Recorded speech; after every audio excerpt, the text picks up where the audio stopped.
What is up, YouTube? Hope you guys having a wonderful day.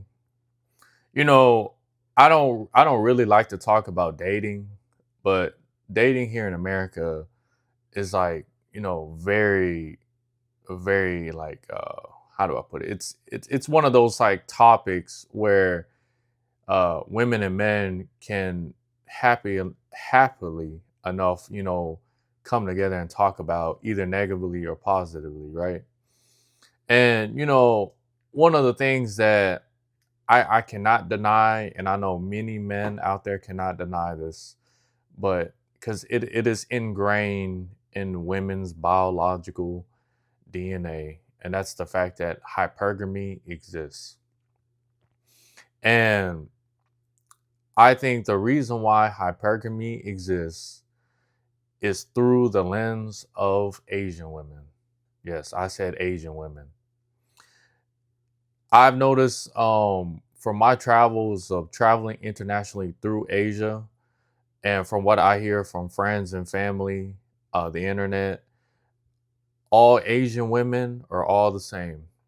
And I don't mean that as in like a negative way, but more of like if a Asian woman who has a background, I'll put it this way: if an Asian woman, whether she is Chinese, Thai, Cambodian, Japanese, South Korean, or Laos, and she comes from either a middle class or educated background, she will 9 times out of 10 date and marry a white individual, whether he's a foreigner outside her country or he's an American inside her country. I mean, whether she's an American, she's going to date the white man. And I don't mean that as in like a negative way, right? It's just that it don't, to me it's like, how how can you say that you love your people and your culture and you hide behind your culture as a way of saying you know in other words, like, you use your culture as a way to indicate that you you're not brainwashed, you're not dumb. But in my eyes, I know that you switched up. You think that you're better than your people because of the fact that you think you're better. And when it comes to hypergamy women, regardless of if they're Asian or not, all hypergamous women are competitive, right? Deep down in their hearts, they're always looking for something better and new. And this is where the whole stereotype that most women in their early 20s and until their early 30s, where in their early 20s all they do is just monkey branch to the next male, and until they're 30 years old, to where they either become a single mother or they finally decide to settle down with somebody they feel secure with, right? And to me, if I had to, if I had to think about it, it's just really just a first world problem, because third world countries don't have this issue. It's just countries like Japan, South Korea, America, who are more focused on their career and making money instead of starting a family and having kids with a woman. Because the more I think about it, right, with my experience going to Asia, I don't even look at status. I really look at a woman's beauty and a woman's personality. And if I don't notice that she's reciprocating my respect and I don't find her attractive, then why am I even here? You see what I'm saying? But a woman will look at you and see your status, your looks, what are you bringing to the table, and she'll either accept you or she'll wait until she sees another better opportunity. And that's modern women in first world countries, right? And there's also this debate too that first world countries, women are not really, in need of men. But I concur, because biologically we're not supposed to be alone. We're actually supposed to reproduce with a partner, right? Man and woman. So to me, it's like, is it really biologically, or is it the fact that they are holding out until they're 30 years old, when in reality, by the time they're 21, 25, they're kind of,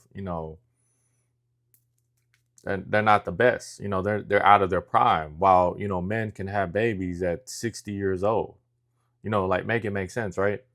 But I didn't make up the rules. It's just that the culture in America is very different than the culture in Japan and South Korea. But first world countries all have a similar pattern, right? They all complain that there's not enough kids. I mean, we're not making enough kids. There's more people having careers. There's more people living by themselves. There's more people that are virgins. Like, you come across enough forums and throughout the internet, you'll see that it all sounds the same, but it's just in a different country and different cultures, right? Because the culture in America promotes individualism. They don't want you to rely on other people, when in reality that's not true at all. You had to rely on your parents growing up. You had to rely on the bus driver to get to school. You had to rely on the teacher to teach you how to read. Like, how does this even make any sense, right? But self-reliance goes a long way, without a doubt. To me, it's just like that's just trying to promote. How do I put it? That's just trying to promote being egotistical. The whole narcissistic narrative here in America. And even though I mentioned this before, everybody's a narcissist to a certain degree. It's just that some people take it a little too far to make it their whole personality, right? Same thing with the ADHD. I think most people outgrow their ADHD, or they know how to balance their ADHD part of the brain, because it just don't make sense how you can have a family and be a narcissist and have ADHD at the same time, and act like it's not a big deal, right? But people like that do exist in this world. So without a doubt, enough of my rambling. Every time you meet an educated Asian woman, they always have to go after white men. And the way how they see it is that, besides the colorism culture in Asia, they see it as that the white man is superior. The white man will lead them, to wealth. The white man will do everything for him. Or they'll complain like, "Oh yeah, the white man's more attractive than my own people." But here comes me, right? Like, I like to use myself as an example, because every time I use myself as an example, it kind of puts them in a blank state, like they don't know what to do. They will always complain that most Asian men are not masculine. They don't hold masculine traits. They're short. They're not family oriented, or they ain't got no money. And then here comes me, right? I'm above average height. I have masculine features. I can speak 2 or 3 languages, but somehow you choose the white man over me. Or, my bad, I'll put it this way: you choose a white Caucasian individual over me, when in reality he is, in if we're talking attractiveness, he's mid. I'm above average. But to her, he's above average. I'm mid, because of colorism and her ego, which, education is a double-edged sword. But I will tell you right now, just because you have a degree does not mean you are educated. Education is deeper than a degree. But nobody wants to tell you that, because this country is run by a business system. But who am I to say? Who am I to say? But overall, hypergamy is very real and it's very alive. And if you are thinking about dating an Asian woman here in America, you're just dating a modern woman who is just who is just using her culture and her ethnicity to her advantage, right? I personally, I mentioned this before, I don't take any American woman seriously. I do not take any woman American seriously. I don't care if I know this woman. I don't care if I grew up with this woman. It's just because of the fact that she's an American.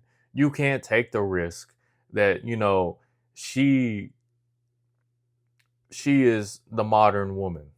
I'll put it like that. She is the modern woman. And modern women are nothing but women you don't take serious, no matter what. And if you wanted to, you can have, multiple modern women. And that's just how it is. Am I POS for it? Nah, I'm not really. I just learned the game and I stopped playing it and stopped validating myself. So it's just what it is. But overall, I hope you guys have a wonderful day. I'll see you guys later.